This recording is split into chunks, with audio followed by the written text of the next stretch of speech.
폭우가 쏟아지는 밤이었고 하늘은 마치 검은 잉크를 쏟아부은 듯 칠흑 같은 어둠에 잠겨 있었으며 끊임없이 내리치는 번개만이 유일한 광원이었다. 인적이 드문 해안 도로의 가드레일은 흉물스럽게 찌그러져 있었고 그 아래 절벽 끝에는 은색 세단 한 대가 처참하게 부서진 채 위태롭게 매달려 있었다. 빗물은 깨진 차창 안으로 들이닥쳐 붉게 물든 가죽 시트를 적시고 있었으며 운전석에 쓰러진 여자의 가느다란 손끝에서는 핏방울이 빗물과 섞여 바닥으로 뚝뚝 떨어지고 있었다. 그녀의 숨소리는 금방이라도 끊어질 듯 희미했고 고통으로 일그러진 미간은 그녀가 겪고 있는 끔찍한 충격을 대변하고 있었다. 그때 어둠을 가르고 날카로운 헤드라이트 불빛이 사고 현장을 비추며 미끄러지듯 다가온 검은색 고급 세단이 멈춰 섰고 차 문이 열리며 한 남자가 내려섰다. JH그룹의 젊은 총수 강태준은 구두 끝에 튀는 진흙 따위는 신경 쓰지 않는다는 듯 무심한 표정으로 찌그러진 차량을 향해 천천히 걸음을 옮겼다.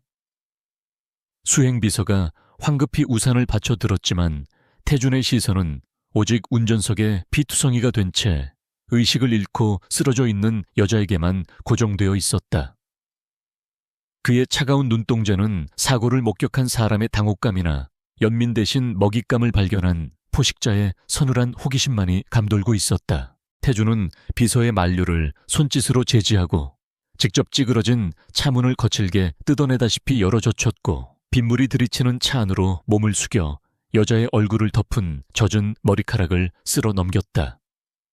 창백하다 못해 투명해 보이는 피부와 감겨있는 눈매를 확인한 순간 태준의 무표정한 얼굴에 아주 미세한 균열이 일어났고 그것은 단순한 놀라움이 아니라 기묘한 희열에 가까웠다. 이 여자는 단순한 교통사고 피해자가 아니라 지난 수년 동안 비즈니스 협상 테이블에서 자신의 목을 조여오던 경쟁사의 최연소 임원 한희수였기 때문이었다. 업계에서 협상의 귀재라고 불리며 태준의 인수합병 계획을 번번이 좌절시켰던 그녀가 지금은 아무런 방어 능력도 없이 그의 눈앞에 처참한 모습으로 놓여 있었다. 태준은 그녀의 목에 손가락을 대어 맥박을 확인했고 미약하지만 규칙적으로 뛰고 있는 생명의 신호를 느끼며 입가에 비릿한 미소를 머금었다. 그는 즉시 구조대나 경찰을 부르는 대신 자신의 비서에게 은밀하고 신속하게 상황을 정리하라고 지시했고 이 사고가 외부로 새어나가는 것을 철저히 통제하라고 명령했다. 이것은 우연히 가져다준 기회였고 그는 이 기회를 절대로 놓칠 생각이 없었으며 그녀를 자신의 통제해 두기로 결심했다. 태준은 의식을 잃은 이수를 조심스럽게 안아 올려 자신의 차 뒷좌석에 태웠고 그녀의 머리가 자신의 어깨에 힘없이 기대어지는 것을 느끼며 묘한 소유욕을 느꼈다. 그녀는 항상 날 선 칼날처럼 그를 경계하고 대립각을 세웠던 존재였지만 지금 이 순간만큼은 오직 그의 처분에 생사를 맡긴 나약한 존재일 뿐이었다. 차가 빗길을 뚫고 병원으로 향하는 동안 태준은 그녀의 피 묻은 손을 자신의 큰 손으로 감싸 쥐었고 그것은 위로가 아닌 구속의 시작을 알리는 무언의 선언과도 같았다. 그는 창밖으로 지나가는 비바람을 바라보며 앞으로 펼쳐질 판을 머릿속으로 빠르게 설계하기 시작했고 이 사고는 그에게 있어 완벽한 무기가 될 것이었다. 며칠 후 도심 외곽에 위치한 JH그룹 소유의 병원. 최상층 특실에서 이수는 깊은 혼수 상태에서 깨어났고 눈을 뜨자마자 느껴지는 것은 머리가 깨질 듯한 두통과 온몸을 짓누르는 무력감이었다.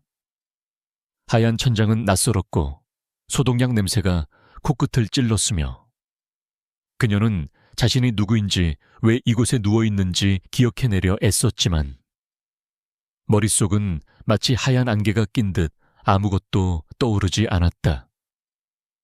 공포가 엄습해오며 심장 박동 측정기가 요란하게 울리기 시작했고 그녀는 본능적으로 몸을 일으키려 했지만 전신에 감긴 붕대와 링거줄이 그녀를 침대에 올가매고 있었다. 그때 병실 문이 열리며 완벽하게 재단된 슈트를 입은 태준이 들어왔고 그의 등 뒤로는 의료진들이 긴장한 표정으로 서 있었으며 병실 안의 공기는 순식간에 무겁게 가라앉았다. 태주는 침대 곁으로 다가와 혼란스러운 눈빛으로 자신을 올려다보는 이수를 내려다보았고 그녀의 눈동자에서 과거의 총기와 적대감이 사라지고 오직 불안함만이 남아있음을 확인했다. 의사가 조심스럽게 다가와 그녀의 상태를 체크하며 역행성 기억상실증일 가능성이 높다고 보고하자 태주는 만족스러운 듯 짧게 고개를 끄덕였다.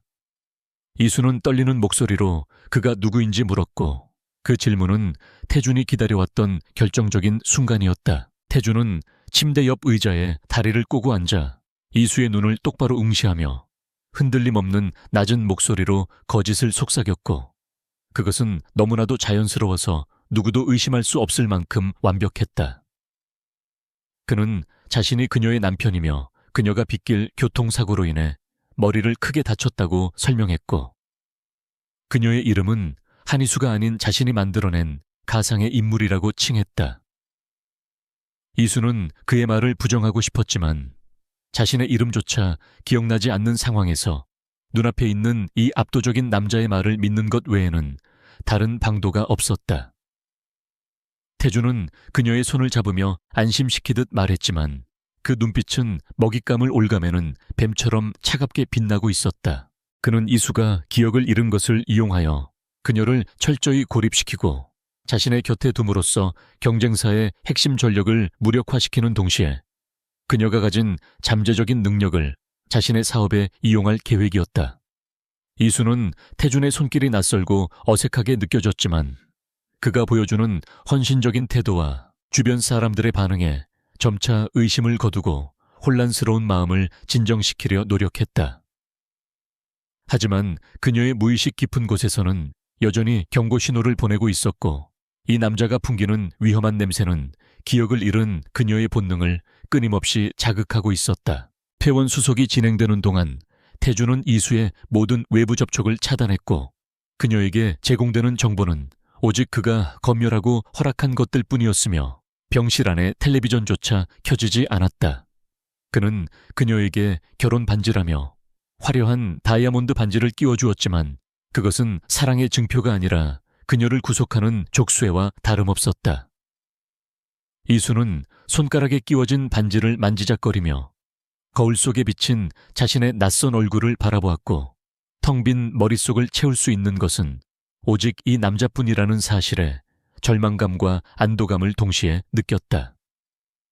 태주는 그런 그녀의 모습을 뒤에서 지켜보며 자신의 시나리오가 완벽하게 작동하고 있음을 확신했다. 병원 로비를 빠져나와 수많은 취재진을 따돌리고 비밀 통로를 통해 차에 오를 때까지 태주는 이수의 어깨를 감싸 안으며 보호자 역할을 완벽하게 수행했다.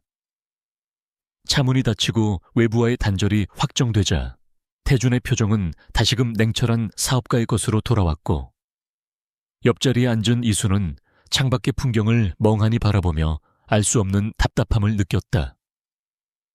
그녀는 자신이 잊어버린 과거 속에 무엇이 있었는지 알지 못했지만 가슴 한구석이 텅 빈 것 같은 상실감은 지울 수 없었다. 차는 도심을 벗어나 산 중턱에 위치한 태준의 거대한 저택을 향해 달리기 시작했고 그곳은 그녀에게 안락한 보금자리가 아닌 탈출할 수 없는 감옥이 될 운명이었다. 저택에 도착했을 때 집사들과 사용인들이 도열하여 그들을 맞이했고 그들의 태도는 정중했지만 어딘가 모르게 경직되어 있었으며 이수는 그 분위기에서 묘한 위화감을 감지했다. 태주는 이수를 안내하며 저택의 곳곳을 소개했지만 그녀에게 허락된 공간은 극히 제한적이었고 대부분의 문은 굳게 잠겨 있었다.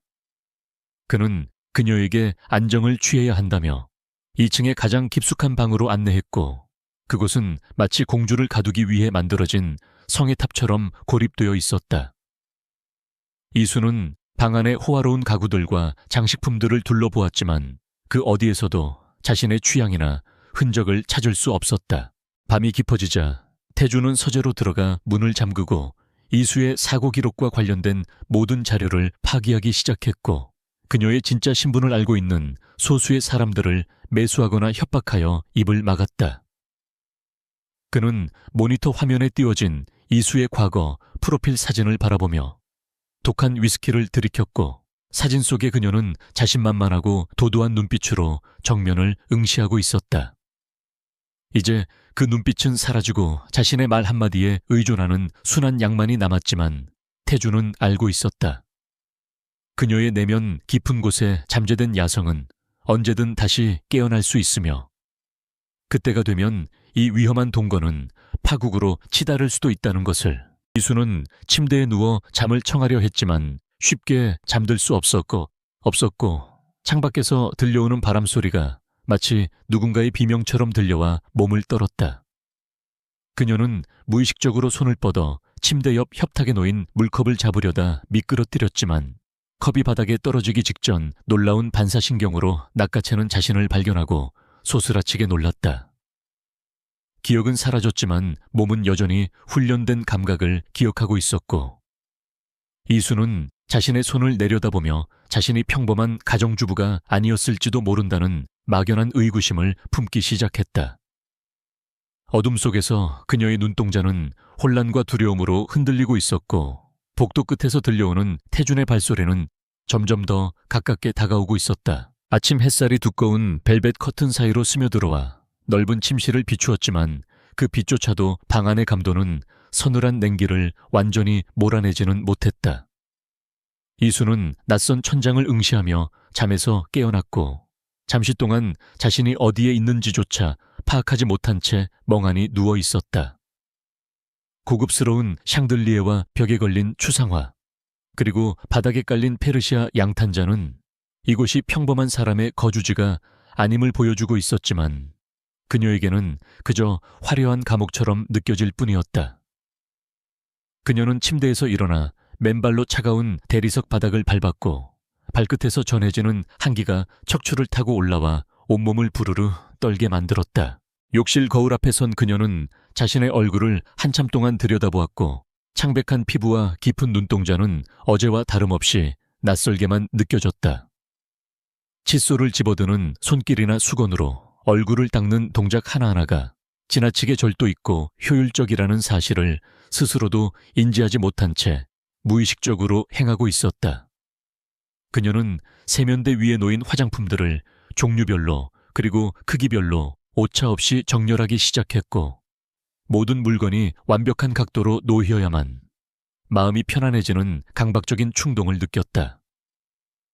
그것은 단순히 깔끔한 성격 탓이라기보다는 오랜 시간 동안 엄격한 규율 속에서 훈련받은 사람에게서나 볼 수 있는 본능적인 습관에 가까웠다. 이수는 옷장을 열어 자신을 위해 준비된 옷들을 살펴보았는데 대부분이 파스텔 톤의 원피스나 우아한 실크 블라우스처럼 그녀의 취향과는 거리가 먼 것들이었다. 그녀는 무채색의 간결한 셔츠와 슬랙스를 찾아 입었고, 거울 속에 비친 자신의 모습에서 묘한 위화감과 동시에 익숙함을 느꼈다. 옷매무새를 다듬는 손길은 빠르고 정확했으며 단추를 채우는 손가락의 움직임에는 망설임이 없었고, 마치 전투복을 착용하는 군인처럼 비장함마저 감돌았다. 그녀는 자신이 왜 이런 감정을 느끼는지 이해할 수 없었지만 거울 속의 자신을 향해 짧게 심호흡을 하며 마음을 다잡았다. 방을 나선 이수는 저택의 긴 복도를 따라 걸으며 구조를 파악하려 애썼고, 무의식적으로 비상구의 위치와 사각지대를 확인하는 자신을 발견했다. 곳곳에 설치된 감시 카메라들이 붉은 불빛을 깜빡이며 그녀의 일거수일투족을 기록하고 있었고, 그 시선들은 마치 보이지 않는 끈처럼 그녀를 올가매고 있었다. 사용인들은 그녀를 보며 고개를 숙여 인사했지만 그들의 눈빛에는 존경심보다는 두려움과 경계심이 서려 있었고, 아무도 그녀에게 먼저 말을 걸려 하지 않았다. 이 거대한 저택은 침묵으로 가득 차 있었고, 오직 그녀의 발자국 소리만이 공허하게 울려 퍼지고 있었다. 1층으로 내려온 이수는 주방에서 흘러나오는 고소한 커피 향기에 이끌려 다이닝룸으로 향했고, 그곳에는 이미 아침 식사가 차려져 있었다. 긴 식탁의 상석은 비어 있었지만 맞은편 자리에는 그녀를 위한 식기가 정갈하게 놓여 있었고, 갓 구운 빵과 신선한 과일들이 식욕을 자극했다. 그녀는 의자에 앉아 나이프와 포크를 집어들었고 스테이크를 써는 동작은 기계처럼 정교했으며 식사 도구들이 부딪히는 소리조차 거의 나지 않았다. 그녀의 식사 예절은 완벽했지만 그것은 상류층의 우아함보다는 효율성을 극대화한 전문가의 식사법에 더 가까워 보였다. 그때 젊은 메이드 한 명이 뜨거운 수프가 담긴 그릇을 들고 다가오다 발이 꼬여 중심을 잃고 비틀거리는 사고가 발생했다. 수프 그릇이 메이드의 손에서 미끄러지며 이수의 머리 위로 쏟아지려는 찰나 이수의 몸이 생각할 겨를도 없이 반사적으로 움직였다. 그녀는 의자를 박차고 일어나며 상체를 틀어 뜨거운 액체를 피함과 동시에 공중에 떠있는 그릇을 낚아채어 안전하게 테이블 위에 올려놓았다. 이 모든 과정은 눈 깜짝할 사이에 일어났고 수프는 단 한 방울도 튀지 않았으며 메이드는 공포에 질린 표정으로 바닥에 주저앉아 있었다. 이수는 자신의 손에 들린 그릇을 멍하니 바라보며 거친 숨을 몰아쉬었고 방금 자신이 보여준 믿을 수 없는 민첩성에 스스로도 큰 충격을 받았다. 그것은 일반적인 운동 신경으로는 설명할 수 없는 수준이었고 수많은 반복 훈련을 통해 근육에 새겨진 전투 본능이 아니면 불가능한 동작이었다. 주저앉은 메이드는 이수를 마치 괴물을 보는 듯한 눈빛으로 올려다보며 떨고 있었고 주변에 있던 다른 사용인들도 얼어붙은 채 아무런 말도 하지 못했다. 이수는 천천히 그릇을 내려놓으며 자신의 떨리는 손을 다른 손으로 감싸 쥐었고 머릿속이 다시금 혼란으로 뒤엉키기 시작했다. 같은 시각 저택의 3층 서재에 있는 태주는 대형 모니터 화면을 통해 다이닝룸에서 벌어진 이 모든 상황을 지켜보고 있었다. 그의 입계는 흥미롭다는 듯한 미소가 걸려 있었고 사고 직후 이수가 보여준 완벽한 대처 능력은 그의 예상을 훨씬 뛰어넘는 것이었다. 그는 이수가 단순히 기억을 잃은 채 무력하게 지내는 것이 아니라 무의식 속에 잠재된 능력이 여전히 살아 숨쉬고 있음을 확인했다. 태주는 화면 속 이수의 모습을 확대하며 그녀가 가진 가치가 단순한 인질이나 트로피 와이프 이상이 될 수 있음을 직감했다. 태주는 인터폰을 눌러 비서에게 이수의 일거수일투족을 더욱 철저히 감시하라고 지시했고 그녀가 접촉하는 모든 물건과 사람을 통제하라고 명령했다. 그는 의자 깊숙이 몸을 기대며 손에 쥐고 있던 만년필을 굴렸고 이 위험하고도 매혹적인 여자를 어떻게 조련해야 할지 머릿속으로 계산기를 두드렸다. 그녀는 기억을 잃었지만 몸은 기억하고 있었고 그것은 그녀가 언제든 다시 날카로운 발톱을 드러낼 수 있다는 경고이자 동시에 그가 활용할 수 있는 강력한 무기였다. 태주는 자리에서 일어나 창가로 다가가 정원을 내려다보았고 그의 그림자는 길게 늘어져 불길한 징조처럼 보였다. 식사를 마친 이수는 답답함을 이기지 못하고 정원으로 나가려 했지만 현관을 지키고 있던 건장한 경호원들이 정중하지만 단호하게 그녀의 앞을 막아섰다. 그들은 회장님의 지시라며 그녀가 아직 요양 중이므로 외출은 불가능하다고 말했고 이수는 그들의 태도에서 명백한 강압을 느꼈다. 그녀는 자신이 보호받고 있는 것이 아니라 감금당하고 있다는 사실을 뼈저리게 실감했고 끓어오르는 분노를 억누르며 주먹을 꽉 쥐었다. 경호원들의 허리춤에 꽂힌 무정의와 그들의 예리한 눈빛은 이곳이 평범한 저택이 아니라 요새와 다름없음을 말해주고 있었다. 이수는 방향을 틀어 저택 내부를 탐색하기 시작했고 2층 복도 끝에 위치한 웅장한 문이 달린 서재로 발걸음을 옮겼다. 문은 잠겨 있지 않았고 그녀는 조심스럽게 안으로 들어가 벽면을 가득 채운 수천 권의 책들을 둘러보았다. 대부분이 경제 경영 서적이나 법률 관련 전문 서적들이었지만 그녀의 시선을 끈 것은 구석에 꽂혀 있는 낡은 프랑스어 원서였다. 그녀는 무심코 책을 꺼내 펼쳤고 놀랍게도 그 안에 적힌 복잡한 문장들이 모국어처럼 자연스럽게 읽히고 이해되는 기이한 경험을 했다. 그녀는 책장을 빠르게 넘기며 내용을 흡수했고 어려운 철학적 논증이나 전문 용어들조차 막힘없이 해석해내는 자신의 능력에 전율을 느꼈다. 이것은 단순히 학교에서 배운 수준의 외국어 실력이 아니었고 오랫동안 해당 언어권에서 생활했거나 전문적인 교육을 받지 않고서는 불가능한 수준이었다. 이수는 책을 덮고 가슴에 품으며 거친 숨을 내쉬었고 자신이 과거에 어떤 사람이었는지에 대한 궁금증이 걷잡을 수 없이 커져만 갔다. 그녀는 단순히 사고로 기억을 잃은 평범한 여자가 아니었고 그녀의 과거에는 분명 거대하고 비밀스러운 무언가가 숨겨져 있었다. 그때 서재의 문이 열리며 태준이 들어왔고 그는 손에 들린 책을 보고 있는 이수를 발견하고 잠시 멈칫했으나 이내 여유로운 표정으로 다가왔다. 그는 그녀가 읽고 있던 책이 난해하기로 유명한 프랑스 철학서라는 것을 알고 있었고 기억을 잃은 그녀가 그것을 읽고 있었다는 사실에 내심 놀라움을 감추지 못했다. 태준은 그녀에게 다가가 부드러운 목소리로 책이 재미있냐고 물었고 이수는 당황하며 책을 내려놓고 뒷걸음질 쳤다.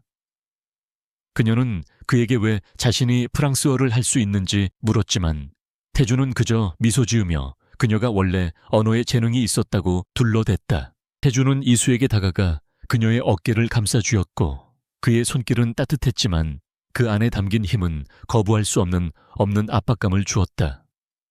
그는 그녀에게 너무 많은 생각을 하지 말고 휴식을 취하라고 말하며 그녀의 손에서 책을 빼앗아 책장에 다시 꽂아 넣었다. 이수는 그의 행동에서 자신을 통제하려는 의도를 읽어냈고 그가 숨기고 있는 진실이 무엇인지 알아내야겠다고 결심했다. 태준은 그녀를 서재 밖으로 데리고 나가며 오늘 저녁에는 중요한 손님이 올 예정이니 준비를 하라고 통보했고 그것은 부탁이 아니라 명령이었다. 이수는 방으로 돌아와 침대에 앉아 자신의 손을 내려다보며 아까 있었던 일들을 곱씹었고 메이드를 구할 때의 반사신경과 프랑스어 책을 읽을 때의 자연스러움이 머릿속을 맴돌았다. 그녀는 본능적으로 방안을 샅샅이 뒤지기 시작했고 혹시라도 자신의 과거를 알려줄 단서가 남아있지 않을까 희망을 걸었다. 하지만 방 안에는 오직 태준이 준비해둔 물건들 뿐이었고 그녀의 과거와 연결된 것은 아무것도 없었다. 좌절감이 밀려왔지만 그녀는 포기하지 않았고 오히려 오기가 생겨나며 이 거대한 거짓의 성에서 반드시 탈출하리라 다짐했다. 밤이 되자 이수는 태준이 보내준 검은색 이브닝 드레스를 입고 거울 앞에 섰는데 몸에 딱 붙는 드레스 라인이 그녀의 탄탄한 몸매를 드러내 주었다. 화장을 하고 머리를 올리자 거울 속의 그녀는 아침과는 또 다른 카리스마를 뿜어내고 있었고 그 모습은 마치 사교계의 여왕처럼 당당해 보였다. 그녀는 목걸이를 걸며 자신의 목 뒤에 아주 희미하게 남아있는 작은 흉터를 발견했고 손끝으로 그것을 문지르며 기시감을 느꼈다. 그것은 단순한 상처가 아니라 어떤 작전이나 훈련 도중에 생긴 훈장과도 같은 흔적임을 직감적으로 알 수 있었다. 태준이 그녀를 데리러 왔을 때 그는 달라진 이수의 모습에 잠시 말을 잃었고 그녀가 뿜어내는 아우라는 기억을 잃기 전에 냉철한 협상과 한이수를 떠올리게 했다. 그는 팔을 내밀어 에스코트를 청했고 이수는 잠시 망설이다가 그의 팔에 손을 올리며 차가운 표정으로 그를 응시했다. 두 사람은 마치 가면무도회에 참석하는 파트너처럼 완벽해 보였지만 그들의 마음속에는 서로 다른 칼날이 숨겨져 있었다. 계단을 내려가는 동안 태준은 그녀의 귓가에 오늘 밤은 말을 아끼고 자신의 곁에만 있으라고 속삭였지만 이수는 그 말을 들을 생각이 추호도 없었다. 저택의 1층 홀은 화려하게 장식되어 있었고 소수의 정재계 인사들이 모여 샴페인 잔을 기울이며 담소를 나누고 있었다. 태준이 이수와 함께 나타나자 사람들의 시선이 집중되었고 그들은 태준의 숨겨진 아내에 대해 호기심 어린 눈빛을 보냈다. 이수는 쏟아지는 시선들을 피하지 않고 오히려 고개를 꼿꼿이 들고 그들을 마주 보았으며 그 당당한 태도에 사람들은 압도당했다. 태준은 그녀를 사람들에게 소개하며 다정한 남편 행세를 했지만 그의 손은 그녀의 허리를 강하게 움켜쥐고 있어 그녀가 허튼 짓을 하지 못하도록 경고하고 있었다. 파티가 무르익을 무렵 한 외국인 투자자가 다가와 태준에게 말을 걸었고 그는 영어로 복잡한 금융 용어를 섞어가며 태준을 난처하게 만들려 했다. 태준이 통역을 부르려던 찰나 옆에 서 있던 이수가 유창한 영국식 발음의 영어로 투자자의 말을 받아치며 대화에 끼어들었다. 그녀는 투자자가 제시한 논리의 허점을 정확하게 짚어내며 반박했고 전문적인 용어들을 자유자재로 구사하여 그를 당황하게 만들었다. 태준은 놀란 눈으로 이수를 바라보았고 주변에 있던 사람들도 숨을 죽이며 그녀의 말에 귀를 기울였다. 이수의 입에서 나오는 말들은 단순한 대화가 아니라 상대를 제압하는 무기였고 그녀는 자신이 누구인지도 모른 채 본능적으로 협상 테이블을 지배하고 있었다.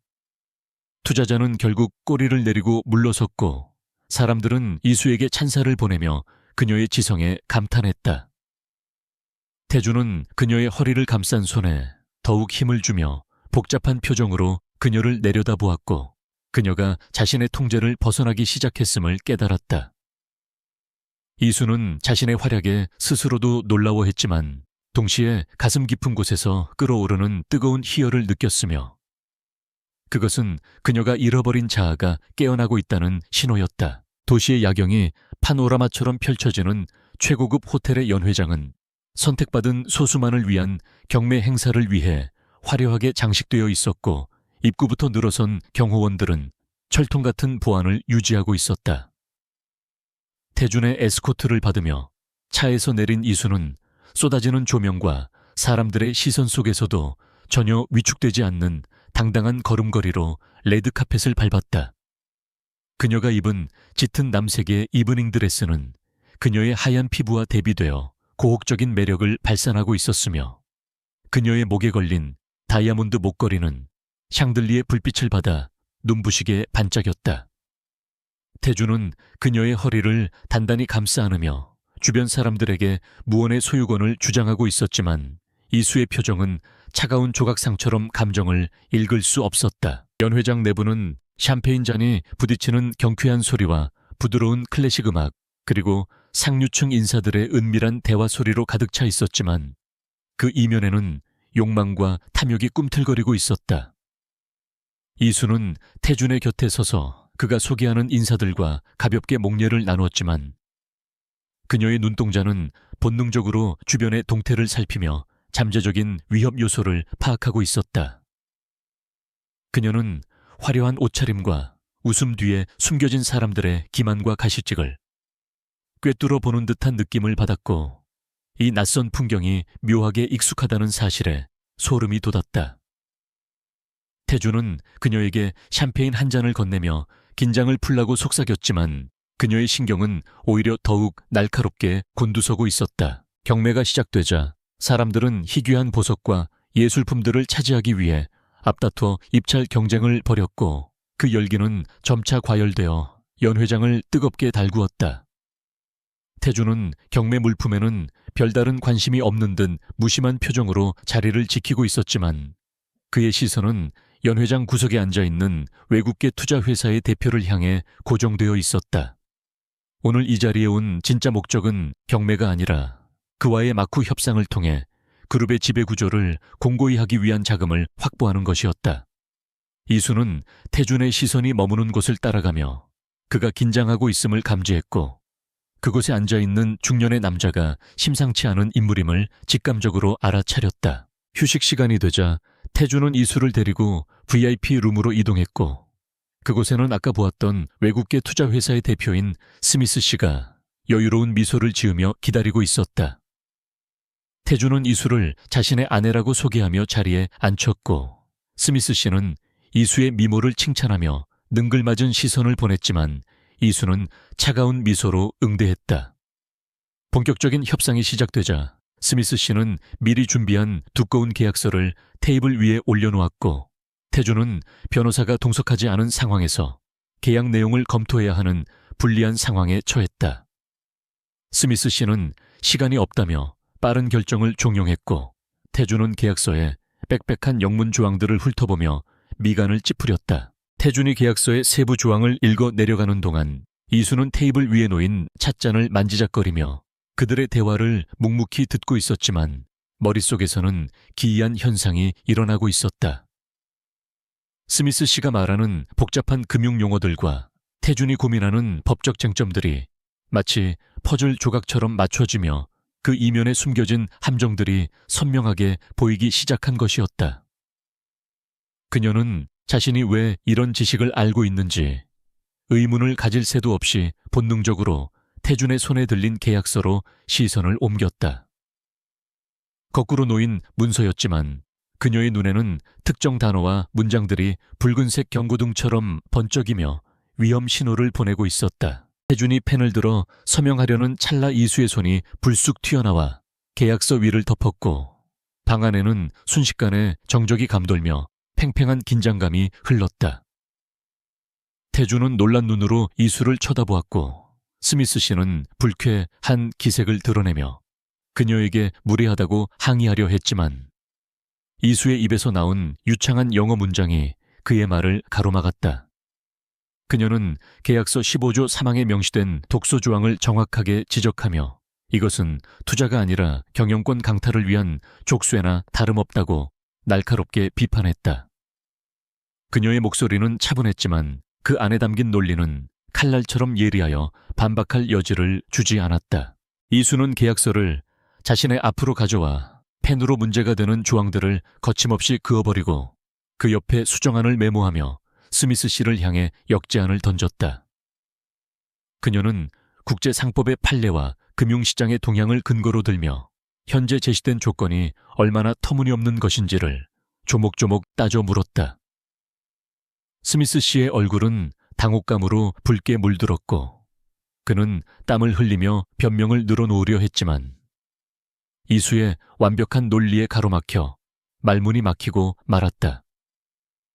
태준은 넋을 잃은 표정으로 이수의 옆모습을 바라보았고 그녀가 지금 보여주고 있는 모습은 자신이 알던 사고 뭉치 아내가 아니라 협상 테이블의 지배자 그 자체였다. 그녀의 눈빛은 확신에 차 있었고 손짓 하나하나에는 상대를 압도하는 카리스마가 묻어났으며 그것은 오랜 실전 경험 없이는 결코 흉내낼 수 없는 종류의 것이었다. 이수는 스미스 씨에게 수정된 조건을 수용하지 않는다면 이 딜은 없었던 일로 하겠다며 자리에서 일어나는 신용을 했고 그것은 고도의 심리전이었다. 당황한 스미스 씨는 결국 꼬리를 내리고 그녀가 제시한 수정안을 검토하겠다며 한 발 물러섰고 태준은 믿을 수 없는 결과에 속으로 쾌재를 불렀다. 하지만 동시에 그의 등줄기에는 식은땀이 흘렀는데 그것은 눈앞에 있는 이 여자가 자신이 감당할 수 없는 거물일지도 모른다는 공포심 때문이었다. 협상이 성공적으로 마무리되고 룸을 나왔을 때 이수는 다리에 힘이 풀려 휘청거렸지만 태준이 재빨리 그녀를 부축하여 쓰러지는 것을 막았다. 그녀는 거친 숨을 몰아쉬며 자신의 머리를 감싸 쥐었고 방금 전 자신이 무슨 짓을 했는지 스스로도 믿기지 않아 혼란스러워했다. 태준은 복잡한 심경으로 그녀를 내려다보며 괜찮냐고 물었지만 그녀의 떨리는 눈동자를 보며 그녀의 기억이 돌아온 것은 아닌지 의심했다. 하지만 이수의 눈빛은 여전히 공허했고 그녀는 자신이 왜 그런 말들을 했는지 모르겠다며 태준의 품에 안겨 몸을 떨었다. 그 시각 연 회장의 2층 난간에서는 태준의 이복형이자 그룹의 부회장인 강민재가 와인잔을 들고 아래층의 두 사람을 흥미로운 눈빛으로 내려다보고 있었다. 그는 방금 VIP 룸에서 벌어진 소동을 이미 보고받았고 태준이 데려온 정체불명의 여자가 단순한 트로피 와이프가 아니라는 사실을 간파했다. 민재는 입가에 비릿한 미소를 지으며 수행원에게 그 여자의 신상을 털어서라도 과거를 알아내라고 지시했다. 그는 태준이 숨기고 있는 카드가 무엇인지 알아내어 그것을 이용해 태준을 무너뜨리고 그룹을 장악할 계획을 세우고 있었다. 경매 행사가 끝나고 돌아오는 차 안에서 태준과 이수 사이에는 무거운 침묵만이 흘렀고 차창 밖으로 스쳐 지나가는 도시의 불빛들이 두 사람의 얼굴에 그림자를 드리웠다. 태준은 운전대를 잡은 손에 힘을 주며 곁눈질로 이수를 살폈고 그녀는 창밖을 멍하니 응시하며 깊은 생각에 잠겨 있었다.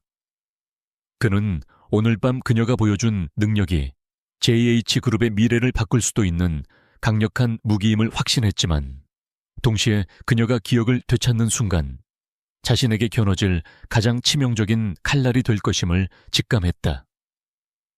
이수는 유리창에 비친 자신의 얼굴을 바라보며 낯선 자신의 모습에 두려움을 느꼈고 잃어버린 과거 속에 얼마나 많은 비밀이 숨겨져 있을지 짐작조차 할 수 없었다. 저택에 도착하자마자 태주는 이수를 서재로 데려갔고 문을 잠근 뒤 그녀를 소파에 앉히고 심각한 표정으로 마주 앉았다. 그는 그녀에게 솔직하게 말해보라며 정말 아무것도 기억나지 않느냐고 추궁했지만 이수는 고개를 저으며 눈물을 흘릴 뿐이었다. 그녀는 머릿속에 떠오르는 단편적인 이미지들과 지식들이 자신을 괴롭히고 있다며 제발 자신이 누구인지 알려달라고 애원했다. 태주는 그녀의 눈물 앞에서 잠시 흔들렸지만 이내 냉정을 되찾고 그녀에게 다가가 안아주며 모든 것은 사고 후유증일 뿐이라고 다시 한번 거짓된 위로를 건넸다. 하지만 태준의 마음속에서는 이미 새로운 계획이 수립되고 있었고 그는 이수를 단순히 아내 역할에 가둬두는 것이 아니라 그녀의 능력을 적극적으로 이용하기로 결심했다. 그는 그녀에게 앞으로 회사의 일을 도와달라고 제안했고 그것이 그녀의 잃어버린 기억을 찾는데 도움이 될 것이라고 속였다. 이수는 그의 제안에 잠시 망설였지만 달리 선택의 여지가 없다는 것을 깨닫고 고개를 끄덕였다.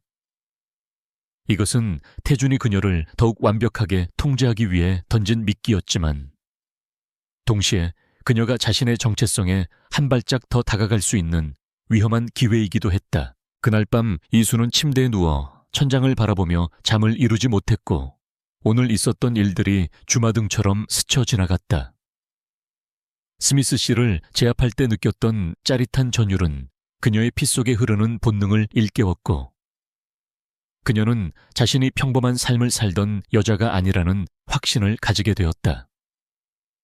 그녀는 어둠 속에서 자신의 손을 뻗어 허공을 움켜쥐었고 그 손길은 무언가를 갈망하고 있었다. 그것은 잃어버린 과거에 대한 그리움일 수도 있고 앞으로 다가올 운명에 대한 도전일 수도 있었다.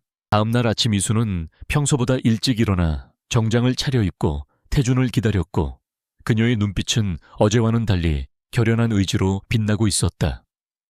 태준은 달라진 그녀의 모습을 보며 만족스러운 미소를 지었고 그녀를 자신의 차에 태워 회사로 향했다. 회사 로비에 들어서는 순간 직원들은 태준의 곁에 선 낯선 여인에게 시선을 집중했고 수근거리는 소리가 들려왔지만 이수는 아랑곳하지 않고 앞만 보고 걸었다. 그녀는 이제 태준의 보호를 받는 연약한 아내가 아니라 그의 파트너로서 전장에 나가는 전사와도 같았다. 하지만 그들을 기다리고 있는 것은 평화로운 회사 생활이 아니라 민재가 파해놓은 교묘한 함정과 음모들이었다. 태준의 사무실에 도착하자마자 비서실장이 당황한 표정으로 달려와 긴급 이사회가 소집되었다는 소식을 전했고 그 배후에는 민재가 있음을 알렸다. 태준의 표정이 굳어졌고 이수는 직감적으로 또 다른 전쟁이 시작되었음을 느꼈다.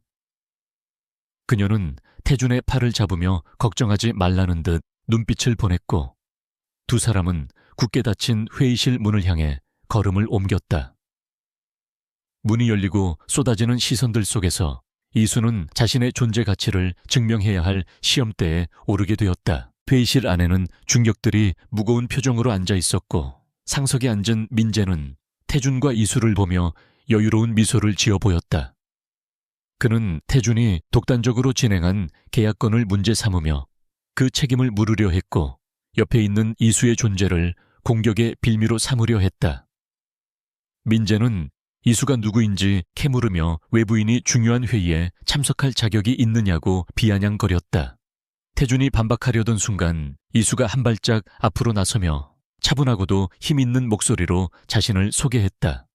그녀는 자신이 태준의 아내이자 회사의 새로운 고문이라고 당당하게 선언했다. 이수의 당돌한 발언에 회의실은 술렁거렸고 민재의 표정이 일그러졌지만 그녀는 멈추지 않고 민재가 제기한 문제점들을 논리적으로 반박하기 시작했다.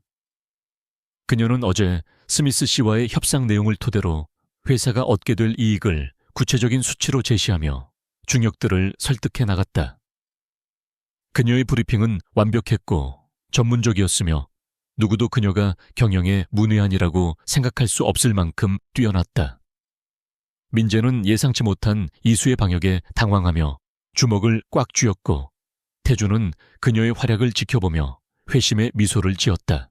회의가 끝나고 밖으로 나왔을 때 이수는 다리에 힘이 풀려 주저앉을 뻔했지만 태준이 그녀를 부축하며 귓가에 고맙다고 속삭였다. 그것은 그가 처음으로 그녀에게 보여준 진심 어린 감정이었고 이수는 가슴 한구석이 따뜻해지는 것을 느꼈다.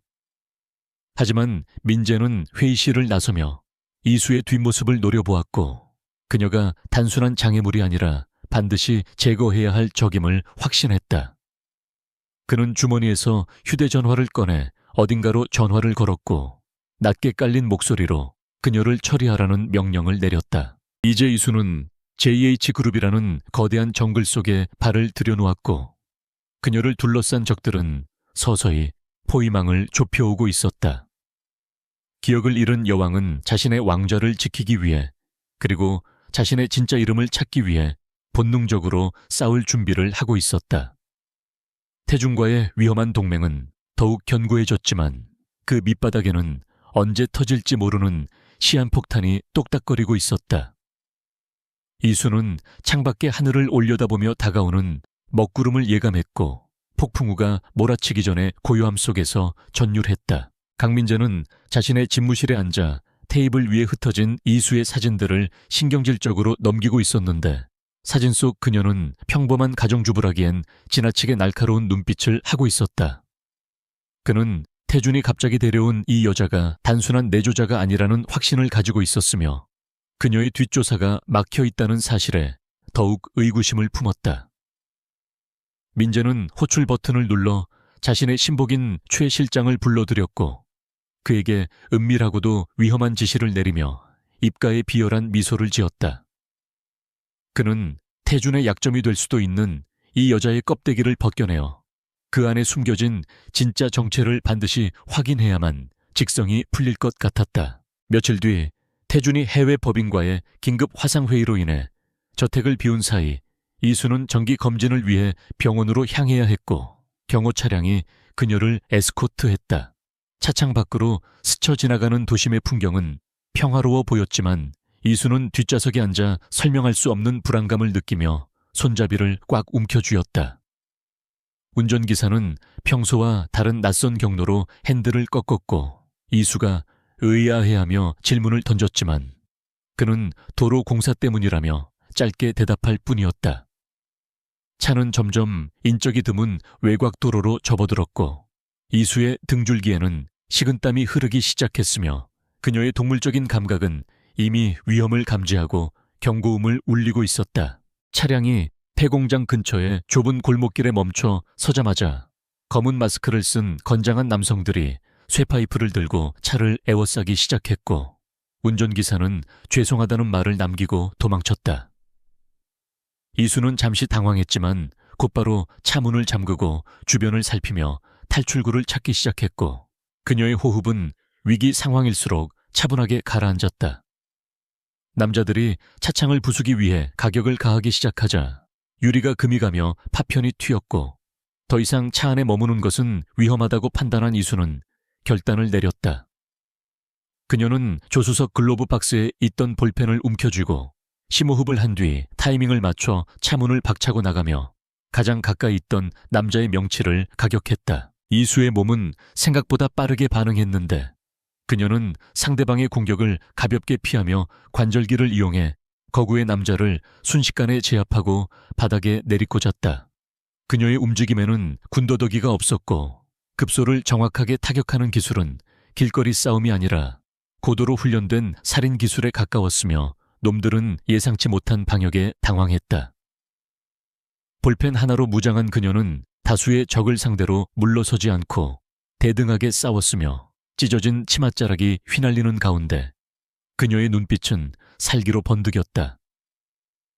뼈가 부러지는 소리와 비명이 교차하는 혼란 속에서도 이수는 냉철함을 유지하며 쓰러진 적의 무기를 빼앗아 다음 공격을 대비하는 치밀함까지 보였다. 마지막 남은 괴한이 휘두른 흉기가 이수의 팔을 스치며 붉은 선혈이 튀어올랐고 비릿한 피 냄새가 코끝을 자극하는 순간 그녀의 머릿속에서 강렬한 섬광이 터졌다.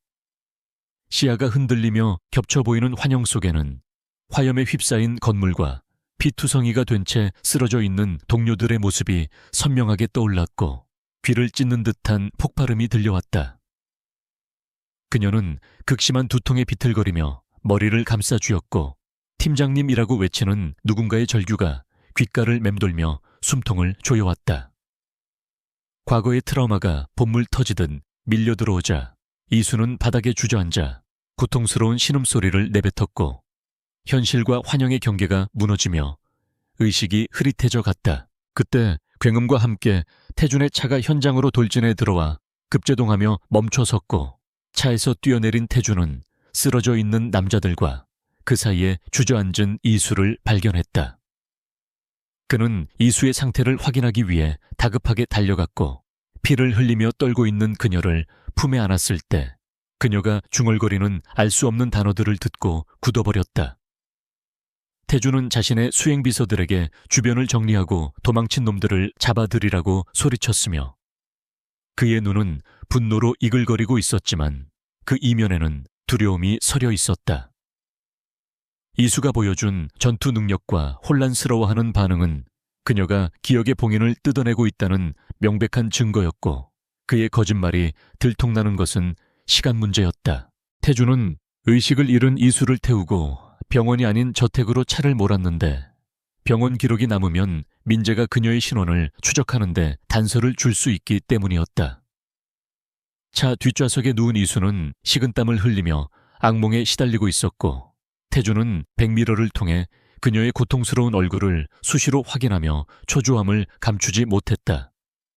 그는 그녀가 기억해낸 것이 무엇인지 정확히 알 수는 없었지만 그것이 결코 평범한 기억이 아니라는 것은 그녀의 몸에 난 상처들과 압도적인 무력으로 증명되고 있었다.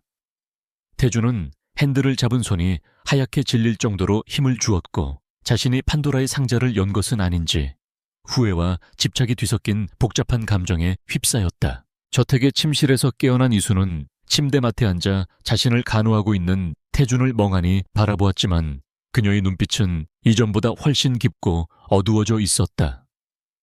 그녀는 태준에게 자신이 사람을 해쳤다는 사실과 그 과정이 너무나 익숙했다는 점을 떨리는 목소리로 고백하며 자신의 정체에 대해 다시 한번 의문을 제기했다. 태준은 그녀의 이마에 맺힌 땀을 닦아주며 정당 방위였을 뿐이라고 안심시켰지만 이수는 그의 손길을 피하며 날카로운 시선으로 그의 눈을 꿰뚫어 보려 했다. 그녀는 단편적으로 떠오른 피 묻은 기억 조각들이 단순한 악몽이 아니라 자신이 겪은 실제 과거임을 직감했고 태준이 무언가를 숨기고 있음을 확신했다. 한편 민재는 엉망이 된 몰골로 돌아온 최 실장의 보고를 듣고 경악을 금치 못했는데 건장한 남자 5명이 여자 하나를 당해내지 못했다는 사실이 믿기지 않았다. 그는 이수가 보여준 기술이 특수부대나 정보기관 요원들이 사용하는 실전 무술이라는 보고를 받고 박장대소하며 흥미로워했다. 태준이 감싸고 있는 여자가 단순한 내연녀가 아니라 킬러나 스파일지도 모른다는 가설은 민재에게 있어 태준을 나락으로 떨어뜨릴 수 있는 최고의 패였다. 그는 이수의 정체를 밝혀내기 위해 뒷세계의 정보상들을 풀기로 결심했고 이제 이 싸움은 단순한 경영권 분쟁을 넘어선 생존 게임으로 변모하고 있었다. 늦은 밤 태준은 서재에서 이수의 과거 행적을 조사했던 비밀 파일을 다시 꺼내들었고 그 안에는 전설적인 협상가이자 위기 해결사였던 한이수의 화려한 이력이 담겨 있었다. 그는 사진 속의 그녀와 지금 위층에서 잠든 여자를 번갈아 생각하며 자신이 길들일 수 없는 맹수를 집안에 들였음을 뼈저리게 실감했다. 하지만 그는 이미 그녀에게 걷잡을 수 없이 빠져들고 있었고 그녀가 기억을 되찾아 자신에게 칼을 겨누는 순간이 오더라도 그녀를 놓아줄 생각이 없었다. 태주는 타오르는 벽난로 불꽃 속에 서류의 일부를 던져 넣으며 욕망과 두려움 사이에서 줄타기를 계속하기로 결심했고, 창밖에는 거센 폭풍우가 몰아치고 있었다. 폭풍구가 지나간 뒤에 저택은 기이할 정도로 고요했고, 마치 폭발 직전의 시한폭탄이 숨겨져 있는 듯한 팽팽한 긴장감이 감돌고 있었다. 이수는 침실 창가에 서서 밖을 내다보고 있었는데, 그녀의 눈빛은 며칠 전과는 완전히 달라져 있었고, 의심의 안개가 걷힌 자리에 차가운 이성이 자리 잡고 있었다. 그녀는 태준이 자신을 바라볼 때마다 느껴지던 소유욕과 죄책감이 뒤섞인 복잡한 시선을 기억해냈고, 그것이 단순한 사랑이 아님을 확신했다. 태준이 긴급한 회사 일로 잠시 자리를 비운 이 순간이 그녀에게는 진실을 파헤칠 수 있는 유일하고도 마지막 기회였다. 그녀는 더 이상 누군가의 보호를 기다리는 연약한 여자가 아니었고, 스스로 운명을 개척하려는 전사의 모습으로 돌아와 있었다. 이수는 방문을 열고 복도로 나왔는데, 발소리를 죽이며 이동하는 그녀의 움직임은 유령처럼 은밀했고, 곳곳에 설치된 감시 카메라의 사각지대를 본능적으로 파악하고 있었다. 그녀는 며칠 전 서재에서 태준이 황급히 감추려 했던 서류들을 떠올리며 목표를 분명히 했고, 굳게 잠긴 서재 문 앞에 섰다. 도어락의 비밀번호를 알 수는 없었지만 그녀는 태준이 평소 자주 사용하던 숫자 조합과 손가락의 움직임을 무의식 중에 기억해내고 있었다. 떨리는 손끝으로 몇 번의 시도 끝에 비밀번호를 입력하자 경쾌한 전자음과 함께 잠금 장치가 해제되었고, 문이 열렸다. 서재 안으로 들어선 이수는 망설임 없이 태준의 개인 금고가 숨겨진 책장 뒤편으로 향했고, 그곳에서 1급 기밀이라는 붉은 도장이 찍힌 두툼한 파일철을 발견했다. 파일을 열어젖힌 순간 그녀의 눈동자가 거칠게 흔들리기 시작했는데, 그 안에는 자신의 사진과 함께 한희수라는 낯선 이름이 적혀 있었기 때문이었다. 그것은 단순한 신상 명세서가 아니라 JH그룹의 최대 경쟁사였던 기업의 핵심 임원인 그녀를 무너뜨리기 위한 치밀한 공작 보고서였다.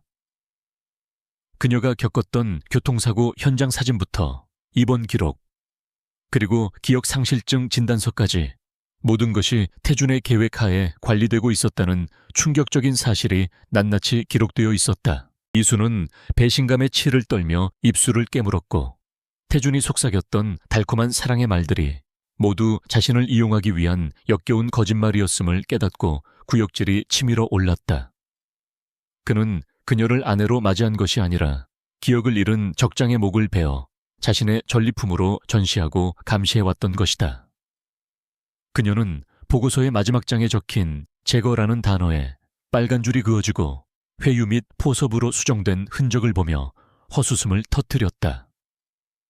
자신의 인생을 송두리째 앗아가고 거짓된 기억을 심어준 남자를 향한 분노가 가슴 깊은 곳에서 활화산처럼 폭발했고, 그녀의 눈빛은 살기로 번득였다. 이제 더 이상 이 저택에 머물 이유는 없었고, 그녀는 자신이 누구인지 알게 된 이상 이곳을 탈출하여 원래의 자리로 돌아가야만 했다. 이수는 서재를 나오며 금고를 다시 잠그지 않고 활짝 열어두었는데, 그것은 태준에게 보내는 선전포고이자 그와의 관계가 끝났음을 알리는 메시지였다. 그녀는 침실로 돌아와 불편한 드레스를 벗어던지고 활동하기 편한 검은색 가죽 재킷과 바지로 갈아입었으며, 태준이 선물한 다이아몬드 반지를 빼서 화장대 위에 거칠게 내던졌다. 거울 속에 비친 그녀의 모습은 차갑고 날카로운 협상가 한희수의 본래 모습으로 완벽하게 돌아와 있었다. 이수는 저택의 보안 시스템을 무력화하기 위해 지하실에 있는 중앙통제실로 향했고, 그 과정에서 마주친 경호원들은 그녀의 상대가 되지 못했다. 그녀는 경호원의 목을 가격하여 기절시키고 그가 차고 있던 무정이와 테이저건을 탈취하며 빠르고 정확하게 움직였다. 통제실에 침입한 그녀는 복잡한 회로선을 조작하여 저택 전체의 전력을 차단했고, 비상경보음이 울려 퍼지며 저택은 순식간에 아수라장이 되었다. 어둠 속에서 당황하는 경호원들의 고함 소리를 뒤로하고 그녀는 차고를 향해 질주했고 그녀의 심장은 자유를 향한 갈망으로 거세게 뛰고 있었다. 차고에 도착한 이수가 태준의 스포츠카에 오르려던 순간 굉음과 함께 차고 문이 열리며 외부에서 돌아온 태준의 차량이 그녀의 앞을 가로막았다. 태준은 전력이 차단된 저택의 상황을 보고받고 급히 달려왔으며 차에서 내리자마자 이수를 발견하고 굳은 표정으로 다가왔다. 그는 그녀의 차가운 눈빛과 손에 들린 테이저건을 보며 모든 거짓말이 들통났음을 직감했고 절망적인 목소리로 그녀의 이름을 불렀다. 하지만 이수는 그를 향해 총구를 겨누며 다가오지 말라고 경고했고 그녀의 목소리에는 한치의 망설임도 없었다. 태준은 두 손을 들어 보이며 그녀를 진정시키려 애썼고 자신이 속인 것은 맞지만 그녀를 해칠 의도는 없었다고 변명하며 애원하듯 말했다. 그는 처음에는 이용하려고 했지만 나중에는 진심으로 그녀를 사랑하게 되었다는 구차한 고백을 늘어놓았지만 그것은 이수의 분노의 기름을 붓는 격이었다. 이수는 사랑이라는 단어를 입에 올리지 말라며 소리쳤고 자신의 인생을 장난감처럼 가지고 논 그를 절대 용서할 수 없다고 차갑게 쏘아붙였다. 두 사람 사이에는 건널 수 없는 강이 흐르고 있었고 신뢰가 깨진 관계는 날카로운 파편이 되어 서로를 찌르고 있었다. 태준이 포기하지 않고 한 발짝 더 다가오자 이수는 망설임 없이 테이저건을 발사했지만 태준은 반사적으로 몸을 피하며 그녀의 팔을 낚아챘다. 두 사람은 차고 바닥을 뒹굴며 격렬한 몸싸움을 벌였고 그것은 연인들의 다툼이 아니라 생사를 건 적들의 사투였다. 태준은 그녀를 제압하려 했지만 이수의 유연한 몸놀림과 급소를 노리는 공격에 고전했고 그녀는 태준의 명치를 팔꿈치로 가격하여 그를 밀어냈다. 고통에 신음하며 뒤로 물러선 태준을 보며 이수는 잠시 흔들리는 눈빛을 보였지만 이내 입술을 깨물고 채 올라탔다. 엔진 시동을 걸고 엑셀을 밟자 스포츠카는 맹수처럼 으르렁거렸고 이수는 후진으로 차고 문을 들이받아 부수고 밖으로 튀어나갔다. 태준은 비틀거리며 일어나 멀어지는 차를 향해 손을 뻗었지만 빗속으로 사라지는 붉은 미등만을 허망하게 바라볼 수밖에 없었다. 그는 빗물에 젖은 채 바닥에 주저앉아 주먹으로 땅을 쳤고 자신의 오만함이 불러온 결과에 대해 뼈저린 후회를 느꼈다. 이수를 잃은 상실감은 그가 예상했던 것보다 훨씬 컸고 가슴 한구석이 도련해진 듯한 통증이 밀려왔다. 저택을 빠져나온 이수는 빗길을 뚫고 미친 듯이 차를 몰았고 백미러를 통해 뒤따라오는 추격자가 없음을 확인하고서야 거친 숨을 몰아쉬었다. 그녀는 자유를 찾았지만 마음은 텅 빈 것처럼 공허했고 핸들을 잡은 손은 멈추지 않고 떨리고 있었다. 기억은 돌아왔지만 그녀가 돌아갈 곳은 이미 폐허가 되었을지도 모른다는 불안감이 엄습했고 그녀는 자신이 누구를 믿어야 할지 알 수 없었다. 빗방울이 차창을 때리는 소리가 그녀의 울음소리를 대신했고 그녀는 어둠 속에서 홀로 고립된 섬처럼 외로움을 느꼈다. 그녀는 차를 세우고 잠시 호흡을 가다듬으며 앞으로의 계획을 세우려 했지만 머릿속은 태준의 슬픈 눈동자로 가득 차 있었다.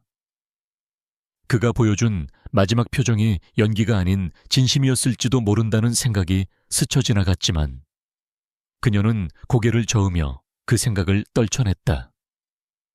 지금은 감상에 젖을 때가 아니라 살아남아 자신의 자리를 되찾고 복수해야 할 때였다. 그녀는 다시 차를 출발시켰고 도심의 불빛을 향해 속도를 높이며 과거의 한이수로 돌아가기 위한 질주를 시작했다. 한편 태준의 저택에는 민재가 보낸 첩자들이 숨어들어 이 모든 상황을 지켜보고 있었고 이수가 탈출했다는 사실을 실시간으로 민재에게 보고했다. 민재는 보고를 받고 쾌재를 부르며 이수가 혼자가 된 지금이 그녀를 제거할 절호의 기회라고 판단했다. 그는 즉시 사설 용병들을 투입하여 이수의 동선을 추적하고 그녀를 납치하여 태준을 협박할 미끼로 쓰라고 명령했다. 태준의 품을 벗어난 이수는 이제 무방비 상태로 늑대들이 우글거리는 숲속에 던져진 꼴이 되었고 더 큰 위험이 그녀를 기다리고 있었다. 이수는 도심 외곽의 모텔촌으로 숨어들기로 결정하고 차를 버린 뒤 인적이 드문 골목길을 걸으며 자신의 흔적을 지우려 애썼다. 그녀는 편의점에 들러 모자와 마스크를 구입해 얼굴을 가렸고 현금 지급기에서 돈을 인출하려 했지만 계좌가 동결된 것을 확인하고 좌절했다.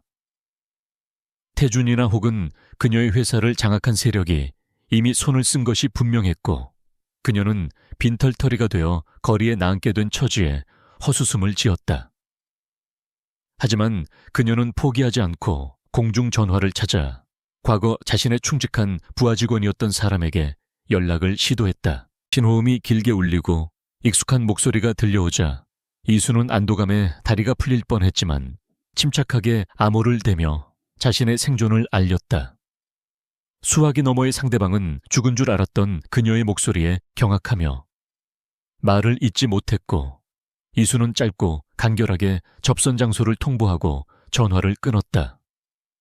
이제 방역의 서막이 올랐고 그녀는 잃어버린 모든 것을 되찾기 위해 목숨을 건 도박을 시작해야 했다. 차가운 밤 공기가 그녀의 옷깃을 파고들었지만 그녀의 눈빛은 그 어느 때보다 뜨겁게 타오르고 있었다. 어두운 골목길을 빠져나오던 이수는 낯선 검은색 승합차 2대가 자신의 앞뒤를 가로막는 것을 보고 본능적으로 걸음을 멈추었다. 차 문이 열리며 험상궂은 남자들이 쏟아져 나왔고 그들의 손에는 쇠파이프와 야구 방망이가 들려 있었으며 살벌한 분위기를 풍기고 있었다. 이수는 그들이 태준이 보낸 사람들이 아님을 직감했고 민재가 보낸 살수들임을 깨닫고 주먹을 꽉 쥐었다. 도망칠 곳은 없었고 그녀는 홀로 다수의 적을 상대해야 하는 절체절명의 위기에 봉착했지만 그녀의 입계는 서늘한 미소가 번졌다. 그녀는 주변에 놓인 빈 병을 집어들어 깨트리며 날카로운 유리 조각을 무기 삼아 자세를 잡았고 남자들은 그녀의 기세에 잠시 주춤했다. 빗줄기는 점점 굵어졌고 가로등 불빛 아래서 벌어지는 대치 상황은 마치 누아르 영화의 한 장면처럼 비장했다. 이수는 선제 공격을 감행하며 가장 앞에 있는 남자의 무릎을 걷어차고 유리 조각으로 위협하며 포위망을 뚫으려 시도했다. 하지만 수적인 열쇠는 명확했고 놈들은 조직적으로 움직이며 그녀를 구석으로 몰아넣기 시작했다. 격렬한 격투가 이어지며 이수의 몸에도 상처가 늘어났고 체력은 급격히 소진되어 갔지만 그녀의 정신력은 꺾이지 않았다. 그녀는 놈들의 공격을 받아내며 뼈를 부러뜨리고 쓰러뜨렸지만 끊임없이 밀려오는 적들을 감당하기에는 역부족이었다. 그때 뒤에서 날아온 둔탁한 흉기가 그녀의 뒤통수를 가격했고 이수는 비틀거리며 바닥에 쓰러졌다. 흐릿해지는 시야 속에서 놈들이 자신을 끌고 가는 것을 느끼며 그녀는 의식을 놓지 않으려 안간힘을 썼지만 어둠이 그녀를 집어삼키고 있었다. 차가운 시멘트 바닥의 냉기가 척추를 타고 올라오며 이수의 의식을 깨웠고 그녀는 눈을 뜨려 했지만 눈꺼풀이 청음망은 무거웠다. 희미한 전등 하나가 깜빡거리는 폐공장 내부는 음산하기 그지없었고 공기 중에는 곰팡이 냄새와 녹슨 철 냄새가 진동하고 있었다. 그녀는 몸을 움직이려 했으나 양손과 발목이 두꺼운 로프로 의자에 단단히 결박되어 있어 꼼짝할 수 없었고 입에는 재갈이 물려 있었다. 머리 뒤쪽에서 느껴지는 둔탁한 통증은 그녀가 납치당하던 순간의 기억을 되살려 주었고 상황을 파악한 그녀의 눈빛은 공포보다는 냉철한 살기로 차갑게 가라앉았다. 공장 한 구석 어둠 속에서 구두굽 소리가 또각거하며 울려 퍼졌고 강민재가 비릿한 미소를 머금은 차에 천천히 모습을 드러냈다. 그는 의자에 묶인 이수를 흥미로운 장난감 보듯 내려다보며 그녀의 턱을 거칠게 잡고 좌우로 돌려보았다.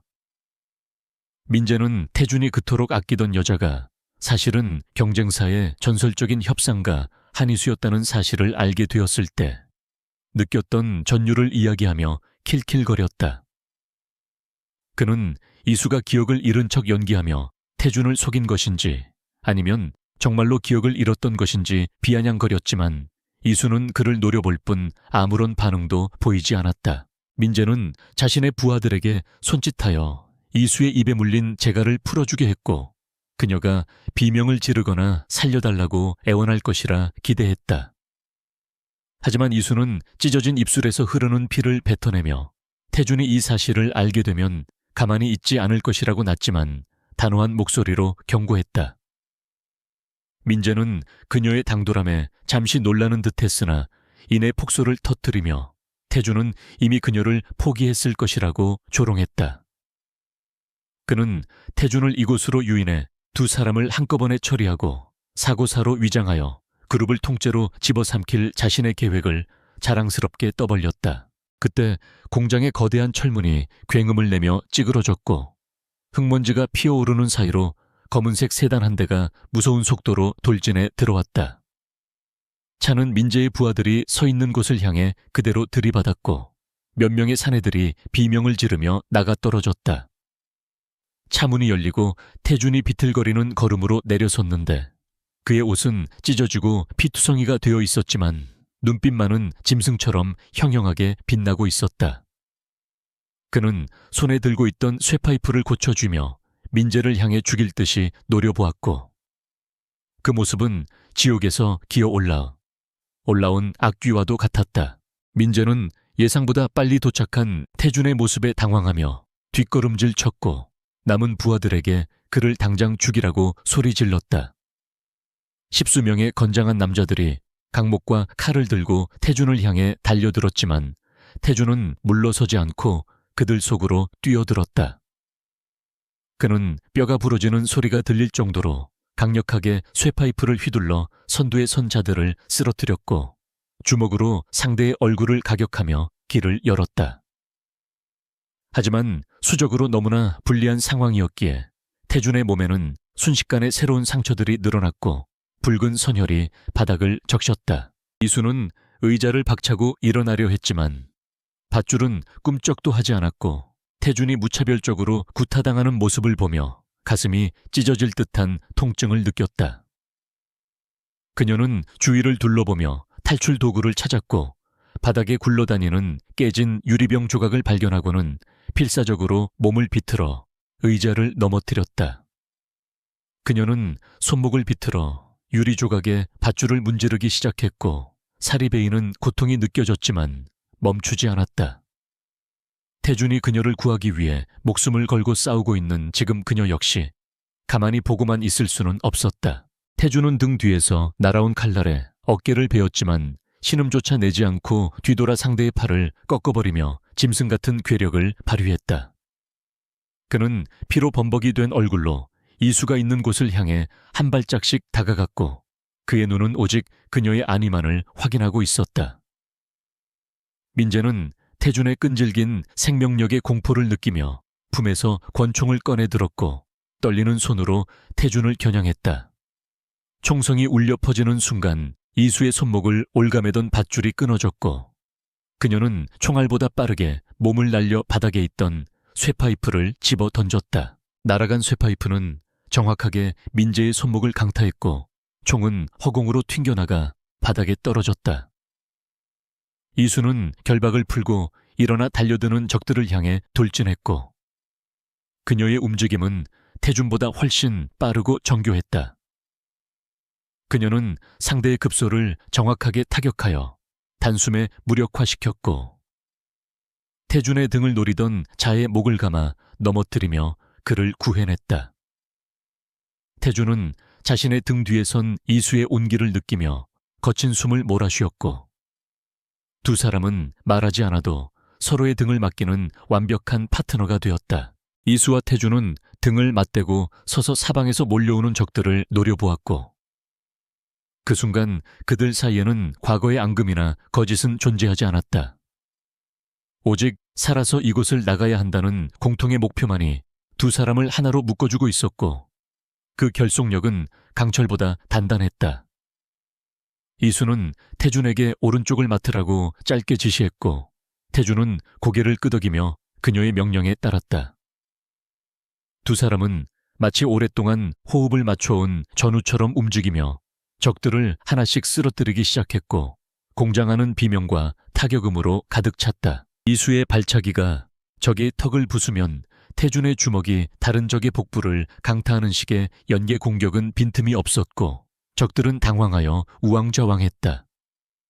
태준은 힘으로 밀어붙이고 이수는 기술로 제압하는 그들의 콤비 플레이는 압도적이었으며 민재의 부하들은 공포에 질려 뒷걸음질 치기 시작했다. 민재는 바닥에 떨어진 총을 다시 주우려 했지만 이수가 먼저 눈치채고 발로 차버렸고 태준은 그 틈을 타 민재의 멱살을 잡고 들어 올렸다. 민재는 살려달라고 비굴하게 애원했지만 태준의 눈에는 자비가 없었다. 태준이 민재에게 마지막 일격을 가하려는 순간 밖에서 경찰 사이렌 소리가 들려왔고 민재의 남은 부하들은 혼비백산하여 도망치기 시작했다. 태준은 민재를 바닥에 내동댕이치고 이수의 손을 잡으며 이곳을 빠져나가야 한다고 소리쳤다. 경찰에게 잡히면 상황이 복잡해질 수 있었기에 두 사람은 뒷문을 통해 어둠 속으로 달리기 시작했다. 빗줄기는 여전히 거세게 쏟아지고 있었고 두 사람은 서로의 손을 놓지 않은 채 진흙탕을 뒹굴며 숲속으로 몸을 숨겼다. 숲속 깊은 곳 안전한 장소에 도착해서야 두 사람은 멈춰 섰고 빗물과 피에 젖은 채 서로를 마주보며 거친 호흡을 가다듬었다. 태준은 이수의 얼굴에 난 상처를 조심스럽게 만지며 미안하다는 말을 반복했고 그의 눈에는 진심 어린 후회와 안타까움이 담겨 있었다. 이수는 그의 손길을 피하지 않고 가만히 그의 눈을 바라보았는데 그 안에서 자신을 향한 그의 마음이 거짓이 아님을 느낄 수 있었다. 그녀는 태준에게 왜 자신을 구하러 왔냐고 물었고 태준은 당신 없이는 자신도 존재할 수 없음을 깨달았다고 고백했다. 이수는 태준의 고백에 가슴이 먹먹해지는 것을 느꼈고 그가 자신을 이용하려 했던 과거를 완전히 용서할 수는 없었지만 지금 이 순간만큼은 그를 믿고 싶었다. 그녀는 태준의 어깨에 기대어 잠시 눈을 감았고 태준은 그녀를 감싸 안으며 쏟아지는 비를 온몸으로 막아주었다. 두 사람의 심장 박동 소리가 빗소리와 섞여 하나가 되는 듯했고 그들은 이 끔찍한 밤이 지나면 모든 것을 바로잡고 새롭게 시작할 수 있을 것이라는 희망을 품었다. 숲속의 어둠은 그들을 숨겨주었고 그 안에서 새로운 연대가 싹트고 있었다. 다음 날 아침 날이 밝자 두 사람은 숲을 빠져나와 태준이 미리 준비해둔 안전가옥으로 이동했고 그곳에서 잠시 숨을 고르며 반격의 기회를 엿보았다. 이수는 샤워를 하고 상처를 치료한 뒤 거울 앞에 섰는데 그녀의 눈빛은 더 이상 흔들리지 않았고 확고한 결의에 차 있었다. 그녀는 태준에게 민재를 무너뜨리기 위한 완벽한 계획이 있다고 말했고 태준은 그녀의 계획을 전적으로 따르겠다고 약속했다. 이제 두 사람은 부부가 아닌 파트너로서 JH그룹을 좀먹는 암적인 존재들을 제거하고 진정한 정의를 구현하기 위해 손을 잡았다. 태준은 자신의 비서실장에게 비밀리에 연락하여 주주총회 소집을 지시했고 이수는 자신이 확보하고 있던 민재의 비리 증거들을 정리하기 시작했다. 두 사람은 밤을 새워가며 작전을 짰고 그 과정에서 서로의 능력에 대해 깊이 감탄하며 존중하게 되었다. 이수는 태준의 과감한 결단력에 태준은 이수의 치밀한 분석력에 매료되었고 두 사람의 시너지는 폭발적이었다. 그들은 단순한 복수가 아니라 그룹을 정화하고 올바른 길로 이끌기 위한 거대한 그림을 그리고 있었다. 결전의 날이 밝아왔고 태준과 이수는 정장을 차려입고 결연한 표정으로 안전 가옥을 나섰으며 그들의 모습은 마치 전쟁터로 향하는 장군과 참모 같았다. 민재는 자신이 승리했다고 믿고 주주총회장에서 태준의 회의만을 통과시키려 하고 있었지만 곧 닥쳐올 파국을 전혀 예상하지 못하고 있었다. 차 안에서 태준은 이수의 손을 잡으며 어떤 일이 있어도 당신을 지키겠다고 맹세했고 이수는 그에게 우리는 반드시 이길 것이라고 담담하게 대답했다. 차는 주주총회가 열리는 본사 건물을 향해 질주했고 이제 마지막 승부만이 남아있었다. 이수는 차창 밖으로 스쳐가는 풍경을 바라보며 자신이 잃어버렸던 시간들이 결코 헛되지 않았음을 깨달았고 그 시간들이 자신을 더욱 강하게 만들었음을 인정했다.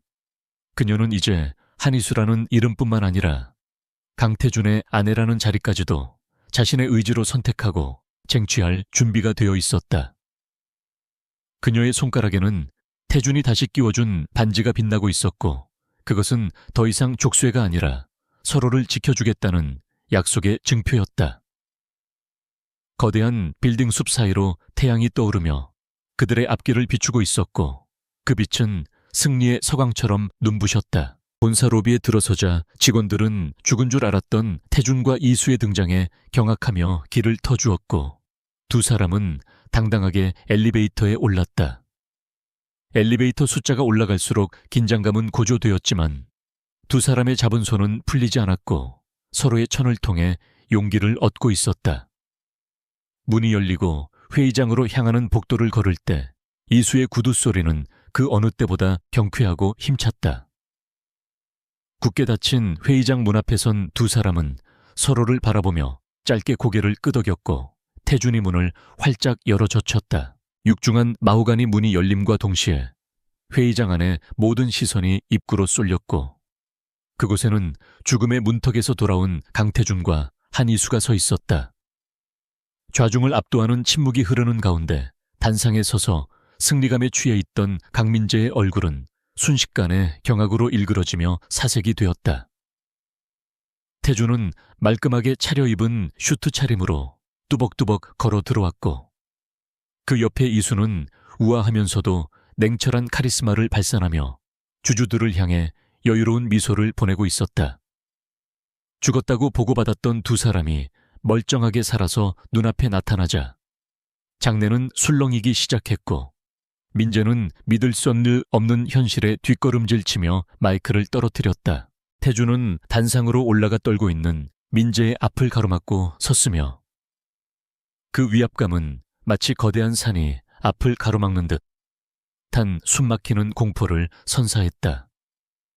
그는 마이크를 집어들고 차분하지만 힘있는 목소리로 주주들에게 사과하며 오늘 이 자리가 자신의 해이만을 논의하는 자리가 아니라 그룹의 암적인 존재를 도려내는 심판의 장이 될 것이라고 선언했다.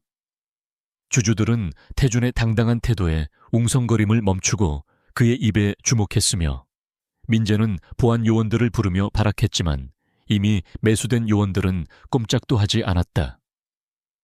태준의 눈빛은 흔들림이 없었고 그는 이제 모든 진실을 밝힐 준비가 되어 있었다.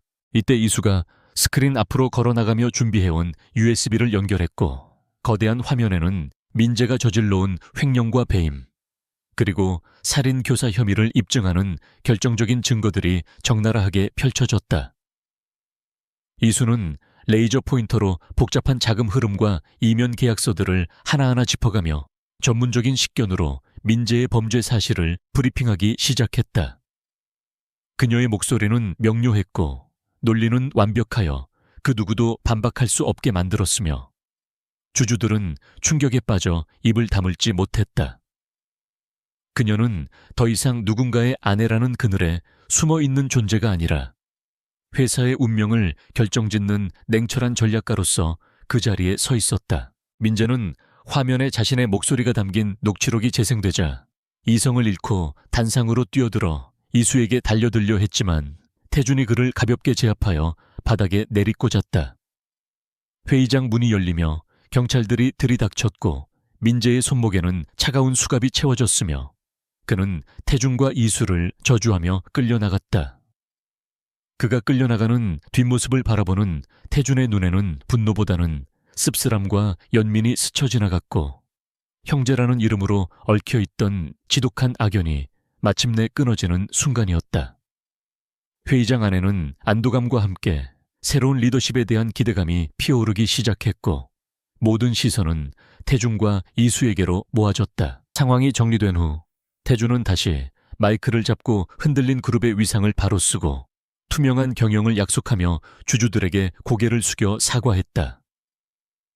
그리고 그는 자신의 옆에 선 이수를 정식으로 소개하며 그녀가 앞으로 그룹의 경영 고문으로서 자신과 함께 회사를 이끌어갈 파트너임을 공표했다. 주주들은 두 사람에게 뜨거운 박수를 보냈고 이수는 태준을 바라보며 옅은 미소를 지었고 태준 역시 그녀의 손을 꽉 잡으며 화답했다. 그것은 단순한 비즈니스 파트너로서의 약속을 넘어 인생을 함께할 동반자로서의 맹세와도 같은 순간이었다.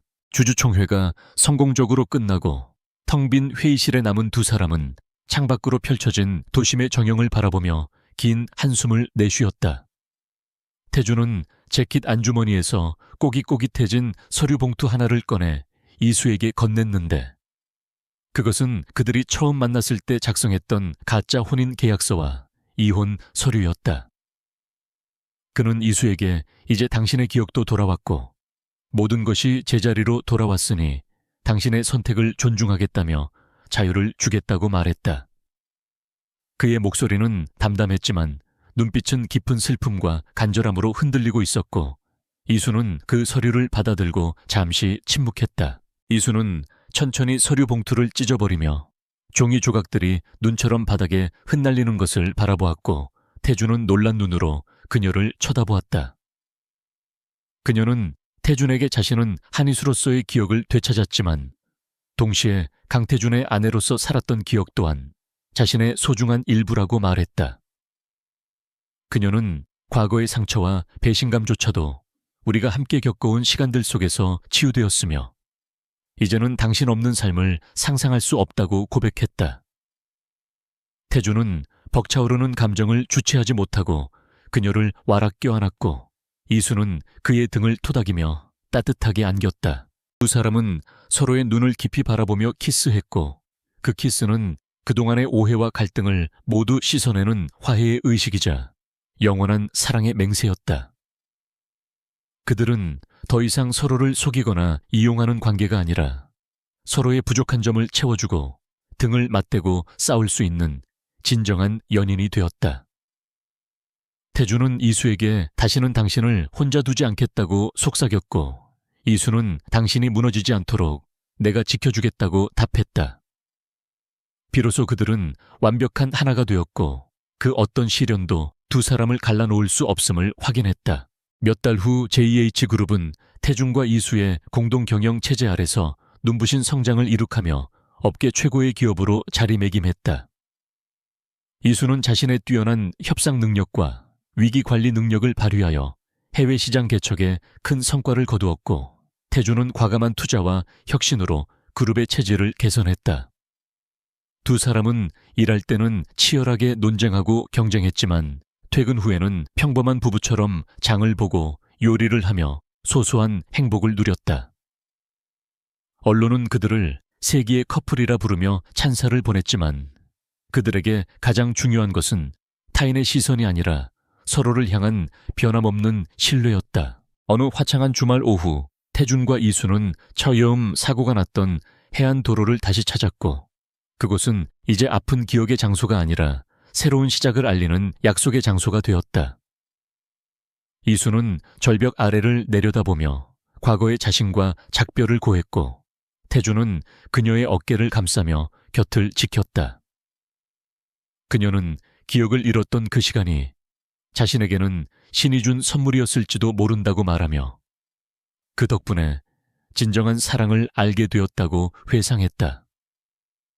태준은 그녀의 손등에 키스하며 당신이 나를 구원해 주었다고 말했고 두 사람은 서로를 바라보며 환하게 웃었다. 다시 일상으로 돌아온 두 사람은 여전히 바쁜 나날을 보내고 있었지만 그들의 집무실 문은 언제나 서로를 향해 열려 있었다. 이수가 골치 아픈 계약건으로 머리를 싸매고 있을 때면 태준이 커피를 들고 들어와 그녀의 어깨를 주물러 주었고 태준이 힘든 결정을 내려야 할 때면 이수가 냉철한 조언으로 길을 제시해 주었다. 그들은 서로에게 가장 든든한 아군이자 가장 엄격한 조언자였으며 그들의 시너지는 그룹 전체에 긍정적인 에너지를 불어넣었다. 직원들은 두 사람의 모습을 보며 존경심을 표했고 회사는 활기로 가득 찼다. 저녁이 되고 도심의 불빛이 하나둘 켜지기 시작하자 태준과 이수는 펜트하우스의 테라스에 앉아 와인 잔을 기울이며 하루를 마무리했다. 태준은 이수에게 내일 있을 중요한 미팅에 대해 이야기했고 이수는 그의 넥타이를 바로잡아주며 당신이라면 잘할 수 있을 거라고 격려했다. 그들의 대화는 끊이지 않았고 서로를 바라보는 눈빛에는 꿀이 떨어질 듯한 달콤함이 묻어났다. 과거의 폭풍우는 지나갔고 이제 그들의 앞날에는 따스한 햇살만이 비추고 있었으며 그 행복은 영원히 지속될 것 같았다. 이수는 문득 자신의 손가락에 끼워진 반지를 만지작거리며 태준에게 물었다. 만약 다시 태어나도 나를 찾아낼 거냐고. 태준은 망설임 없이 대답했다. 기억을 잃든 모습을 바꾸든 내 영혼은 언제나 당신을 알아볼 것이라고. 이수는 그의 대답에 만족스러운 미소를 지으며 그의 품에 얼굴을 묻었고 밤하늘의 별들은 두 사람을 축복하듯 반짝였다. 그들은 운명이라는 거친 파도를 넘어 진정한 사랑의 항구에 도착했고 이제 두 사람이 함께 써내려갈 이야기는 해피엔딩을 향해 나아가고 있었다.